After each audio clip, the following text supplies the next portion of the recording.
안녕하세요. 일신사입니다. 저희 채널에는 신박한 사연들이 많이 있으니 많은 분들의 구독 부탁드립니다. 이번 사연은 내 자취집에 들어와 페인처럼 민폐 끼치며 생활하던 사촌동생을 시원하게 내쫓게 되었다는 여자분의 사연인데요.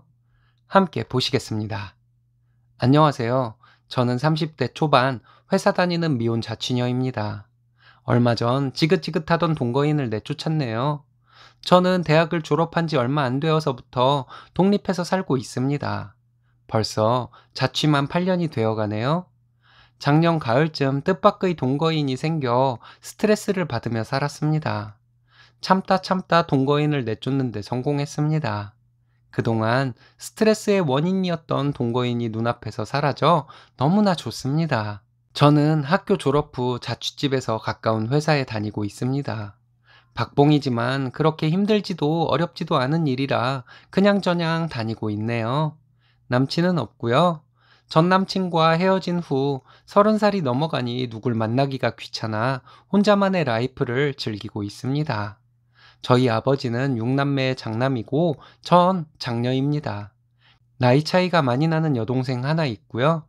작년 가을 집에서 쉬고 있는데 전화벨이 울리더라고요. 발신자를 보니 넷째 작은 아버지의 딸인 사촌동생이었습니다. 아버지가 형제가 많기 때문에 저는 사촌동생이 많아요. 사촌동생만 8명이 있습니다. 아버지가 장남이지만 아버지는 저와 동생, 이렇게 딸만 둘이기 때문에 둘째 작은 아버지의 아들이 장손 역할을 하고 있어 저는 그 사촌동생에게 고맙다, 고생한다 얘기해요. 제 어렸을 때 기억으로는 아버지의 형제들은 가끔 사고를 쳤고 아버지가 그 뒤처리를 해주시는 모습을 보며 자랐습니다. 그렇더라도 저는 사촌동생들을 귀엽게만 생각하고 자라왔는데요. 오랜만에 사촌동생이 전화를 해온 것이라 저는 그 전화를 반갑게 받았습니다. 사촌동생들도 제가 자취하고 있다는 것을 다들 알고 있고 가끔 퇴근 후에 사촌동생들을 저희 자취집에 데려와 간단하게 저녁도 먹고 수다도 떨고 지내왔습니다. 전화를 받으니 사촌동생은 울먹이는 목소리로 언니 이러더라고요. 전 깜짝 놀라 왜 그러냐 물었죠. 동생은 언니 집에서 며칠만 있으면 안 돼? 이러는 거예요. 무슨 일인가 바로 묻고 싶었지만 일단 와서 얘기하자고 얼른 오라고 했어요.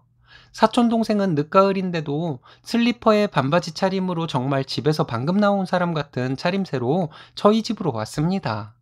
그 사촌동생과 저는 9살 차이인데 그런 차림새로 온 사촌동생의 모습을 보니 너무나 안쓰러웠어요. 밥도 못 먹은 것 같아 냉장고에 있던 반찬과 국을 내와 밥을 먹이고 자초지종을 물으니 아빠와 싸웠다고 하더군요.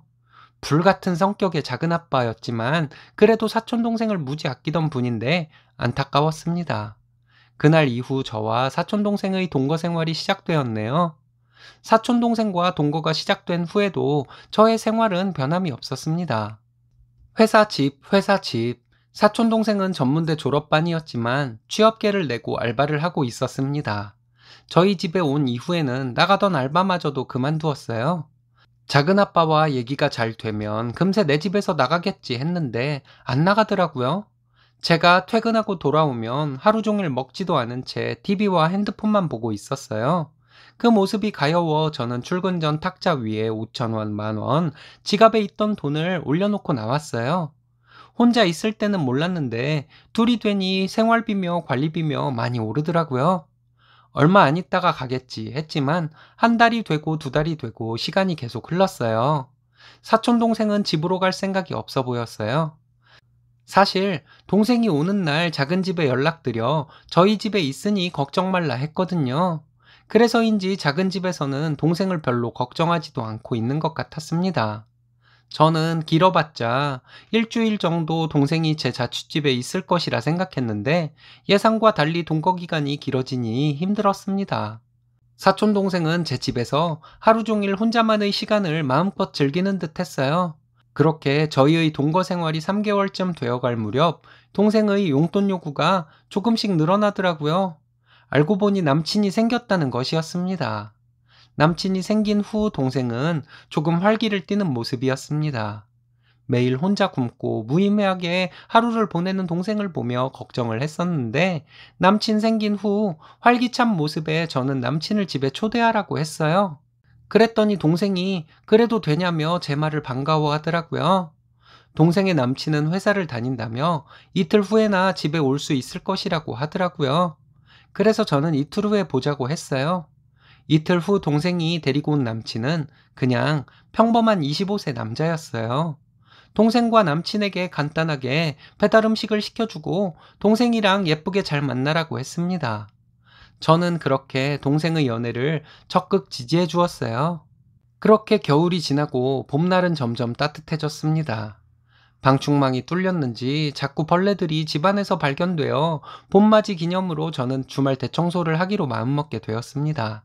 동생에게 같이 청소하자 했더니 동생은 약속이 있다며 못한다 그러더라고요. 어쩔 수 없이 혼자 대청소를 시작했습니다. 하기사 청소도 그렇게 할 게 많지 않았어요. 살림도 별로 없는 방 두 개의 자취집이 뭐 그리 할 것이 많겠어요. 저는 상쾌한 마음으로 시작했습니다. 침대가 있는 침실방과 옷방, 그리고 거실 겸 주방을 차례대로 정리하기로 하고 신나는 노래를 틀고 침실방으로 들어갔습니다. 열심히 테이블 먼지도 털어내고 침대뽀도 걷어 뽀송뽀송한 것으로 갈면서 침대 밑에 청소기를 돌리려는데 침대 밑에 휴지 쓰레기가 잔뜩 보이는 거예요. 뭔 쓰레기가 이렇게 많나 하며 봉지를 가져와 담아냈습니다. 동생이 그런 거겠죠. 치우려다 못 치웠나 싶었습니다. 저는 예전에 매트리스 커버만 치우고 침대를 사용했더니 침대 밑으로 먼지가 들어가 청소하기 번거로웠던 적이 있어서 그 이후엔 침대 바닥까지 내려오는 침대 커버를 사용했거든요. 일부러 넣지 않는 한은 쓰레기가 그곳에 들어갈 일이 없었죠. 제가 한 것이 아니니 동생이 그런 것이었겠죠.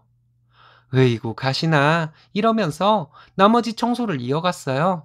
그렇게 침실 정리가 끝나고 옷방을 청소하고 거실 겸 주방으로 나와 청소기를 돌리는데 저는 항상 벌레가 싫어 쓰레기는 작은 봉투에 자주 넣어 버리는 성격입니다. 침실과 마찬가지로 소파 밑에는 각종 과자 봉지가 수두룩하게 쌓여 있었어요. 언제 먹었는지도 모르는 과자 봉지를 보자 저는 동생에게 한마디 해야겠다 생각했습니다. 청소를 끝내고 샤워 후 맥주 한잔 마시려고 하고 있는데 동생이 들어오더라고요. 며칠 전 새로 산 제 원피스를 입고서요. 저와 동생의 체형이 비슷해서 동거 이후 사촌 동생은 제 옷을 입기도 했는데 캐시도 안 한 원피스를 동생이 입고 나갔다 들어오는 모습을 보자 화가 치밀어 올랐습니다. 올라오는 화를 애써 참으며 우리 진지하게 얘기하자고 했습니다. 오늘 청소하다가 발견한 침대 및 소파 및 쓰레기에 대해 물었더니 동생은 치우려 했는데 잊었다며 미안하다고 하더라고요. 미안하다는 동생에게 화를 낼 수 없어 다시는 그런 짓 하지 말고 제때제때 버리라 했습니다. 그리고 네가 입은 옷은 사고 나서 개시도 안 한 것인데 다른 일상복은 몰라도 외출복 같은 것은 물어보고 입었으면 좋겠다고 했습니다. 동생이 몰랐다며 미안하다더군요. 잘못을 인정하는 동생의 모습에 화가 풀리고 동생이 귀엽기도 해서 치킨 한 마리 시켜 같이 먹자고 했더니 밥 먹었다며 괜찮다네요. 저는 혼자 치맥을 하며 그날도 그렇게 마무리되었어요. 그렇게 며칠은 동생이 조심하는 모습이 보였어요. 생전 안 하던 설거지도 해놓고 가끔 청소기도 돌리고 동거 이후 손 하나 까딱 안 하던 동생이 그런 행동들을 하니 의아스러우면서도 철들기 시작하나 하는 마음에 반가웠습니다. 언젠가부터는 저녁 알바를 나간다며 저와의 생활 패턴이 반대가 되어 대면하는 시간이 많지 않게 되었습니다. 동생은 제가 퇴근할 때 알바를 가서 새벽 2시쯤 들어오더라고요. 번화가의 호프집이라는데 저는 밤늦게 들어오는 것이 무섭지 않냐 했더니 남친이 데려다 준다 하길래 안심이 되었습니다. 그렇게 보름쯤 지났나 봐요. 제가 출근하면 집에 남아있던 동생이 하던 청소와 설거지를 안 하기 시작하더라고요. 동생이 집안일을 한 것이 며칠밖에 되지 않았습니다. 그래도 저는 동생이 알바도 하고 열심히 사는 것이 보기 좋아 아무런 잔소리도 하지 않았습니다. 그런 생활이 이어져 여름이 되어갈 무렵 사무실에서 에어컨을 계속 켜놓아서 냉방병이 걸렸는지 열이 나고 몸살 기운이 있었어요. 과장님께 오전 근무만 하고 조퇴하겠다 말하고 일찍 퇴근했습니다. 병원에 가서 약을 처방받고 집에 와서 한숨 자려 했죠. 병원에서 나와 집에 가는 길에 보이는 떡볶이집을 보니 사촌 동생이 생각나 전화했어요. 땡땡아, 일어났어? 밥 먹었어? 했더니 언니, 왜? 아직 안 먹었어. 하는 거예요. 언니 지금 퇴근하는데 집에 가는 길에 사갈까 해서 전화했어. 어? 언니, 지금 온다고? 어? 어, 몸살 기운이 있어서 일찍 퇴근했어. 안 먹었으면 사갈게. 하고 전화를 끊었어요. 동생의 목소리가 당황스러운 듯 했으나 두통과 모환을 느끼고 있던 터라 깊게 생각하지는 않았어요. 그렇게 떡볶이를 사가지고 집에 들어가니 동생이 웬일로 현관까지 마중 나오더라고요. 떡볶이 봉투를 쥐어주고 옷방에서 옷을 갈아입으려 들어가는데 누군가 화장실에서 나와 안녕하세요 하는 거예요. 깜짝 놀랐죠. 사촌 동생의 남친이었어요. 생각지도 못한 상황이라 동생을 쳐다봤더니 동생이 언니, 아까 오빠가 근처에 잠깐 일하러 나왔다가 일이 빨리 끝났다고 나가자고 해서 라며 말을 하는데 제가 그럼 미리 말하지. 땡땡 씨 거도 사올걸. 그럼 잘 나갔다 와. 나 잘 거야. 땡땡 씨 반가웠어요. 그리고 땡땡이 잘 지켜줘서 고마워요. 하고 옷방에 들어가 옷을 갈아입고 나왔어요. 병원에서 맞은 주사 때문인지 비몽사몽해서 떡볶이는 너희들끼리 먹으라고 말한 뒤에 바로 방에 들어갔습니다. 뭔가 어색한 방의 분위기였지만 침대 위 이불 속으로 쏙 들어가 누웠습니다. 그렇게 얼마나 잤는지 모르지만 한숨 푹 자고 일어나니 오전보다는 조금 몸이 나아진 느낌이더라고요. 물을 마시려 거실로 나오니 아까 있던 동생 남친과 동생이 TV를 보다 잠들었는지 소파에서 서로 기대 누워 있더라고요. 행여라도 아이들이 깰까봐 조심스레 물을 마시고 다시 방에 들어와 누우니 나도 모르게 또 잠이 들었어요. 눈을 뜨니 깜깜한 밤이더라고요. 그렇게 자고 일어나니 몸은 멀쩡해진 듯 했어요. 언제 나갔는지 아무도 없는 집안의 적막함에 쓸쓸함이 느껴져서 친한 대학 동기에게 전화를 했어요. 대학 동기들은 결혼을 한 친구도 있고 미혼인 친구도 있는데 친한 친구 7명이 모임을 만들어 봄이나 가을쯤 3박 4일 정도로 여행을 가기도 하거든요. 평소 자주는 안 모이지만 1년에 한두 번은 꼭 만나 그동안의 일상을 공유하며 무한 수다 여행을 한답니다. 그래서 저도 그 여행 날짜를 맞추려 다른 휴가들을 모아서 이때에 몰았습니다. 혼자인 친구들은 미혼의 삶에 공감하고 기혼인 친구들은 기혼의 삶에 공감하며 스트레스를 함께 풀어버리죠. 제 꿀꿀한 기분을 알았는지 올해는 여름 가기 전에 보자 하더라고요. 그 친구가 일하는 회사의 업무 일정이 정확치 않아 주로 이 친구에게 맞춰 여행 일정을 짜는 시기라 이 친구가 여행 일정을 잡으면 다 같이 모이는 시기였어요. 친구는 마침 프로젝트가 끝난 다음 날 연휴 껴서 월차를 쓰면 시간 낼 수 있다 하여 그러자 하고 전화를 끊었습니다. 혼자서 아픈 몸을 견뎌내야 하는 싱글이라서 서럽기도 하지만 이런 이벤트가 있고 또 그 이벤트가 반가워 한동안 들뜬 분위기로 지냈답니다. 사촌 동생과의 동거 생활이 지치기도 하고 힘들기도 했던 기간이어서 이번 여행은 저에게 특히 많은 위로가 될 것 같았어요. 어느새 여행 가는 날이 다가와 사촌 동생에게 집을 맡기고 여행을 떠났어요. 원래는 3박 4일 일정으로 갔는데 갑자기 일정 잡는 친구의 회사에서 일이 생겨 어쩔 수 없이 2박 3일로 여행 일정을 조정했습니다. 짧은 시간이 아쉬워 시간을 알차게 보내기 위해 엄청 놀고 일정을 마치고 집에 돌아왔습니다. 그렇게 즐겁게 여행을 마치고 집에 들어서는데 동생이 깜짝 놀라더라고요. 제가 하루 일찍 오는 것을 동생에게 말을 안 했더라고요. 친구 회사에서 일이 있어 빨리 왔다고 동생에게 말하며 핸드폰 충전하러 안방에 들어가는데 동생이 문 앞에서 어색하게 서 있더라고요. 나와달라며 들어갔더니 동생의 남친이 제 침대에 누워있더라고요. 이불로 상체를 가린 채. 그 모습을 본 저는 더 이상 못 참겠더군요. 동생을 노려보며 얘기했죠.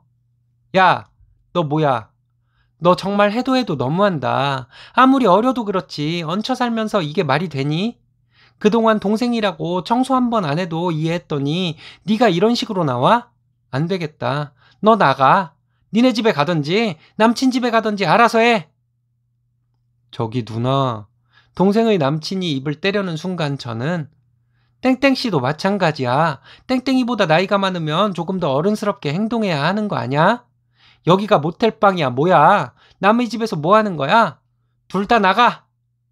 너 이따위로 행동하면 안 돼. 아무리 사촌 언니라도 얹혀 살면서 눈치도 없이 아무 곳에나 쓰레기 박아두고 청소도 안 하고 손가락 하나 까딱 안 할 수가 있니? 그것도 모자라 남자까지 집에 데려와서 참 어이가 없다. 이러면서 사촌 동생을 보니 동생이 뭐가 문제냐는 듯이 얘기하며 눈을 동그랗게 뜨고 얘기하는 거예요. 야, 너 생각 좀 하고 살아. 너 그리고 집에서 쫓겨난 이유도 이런 거 아냐?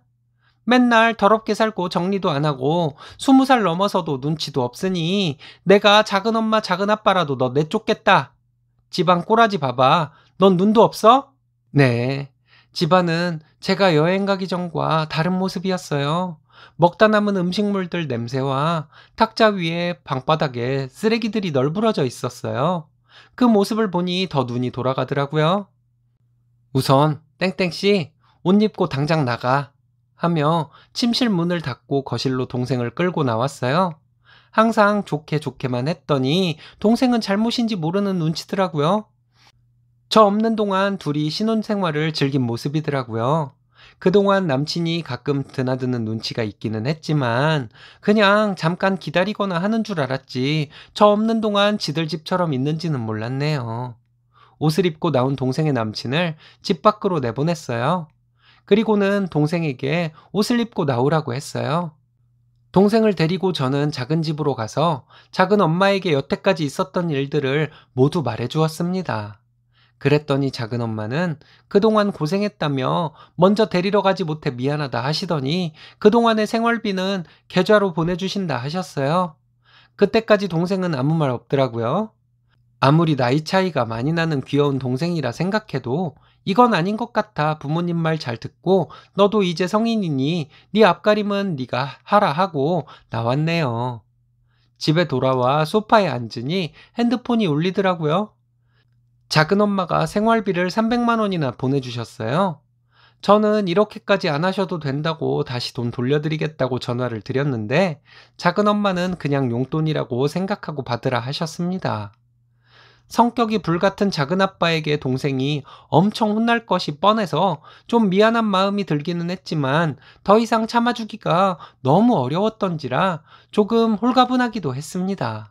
즐겁게 여행하고 돌아와 순간 짜증은 났지만 지긋지긋하던 동거인을 내보내고 나니 이제는 홀가분한 생각이 들었어요.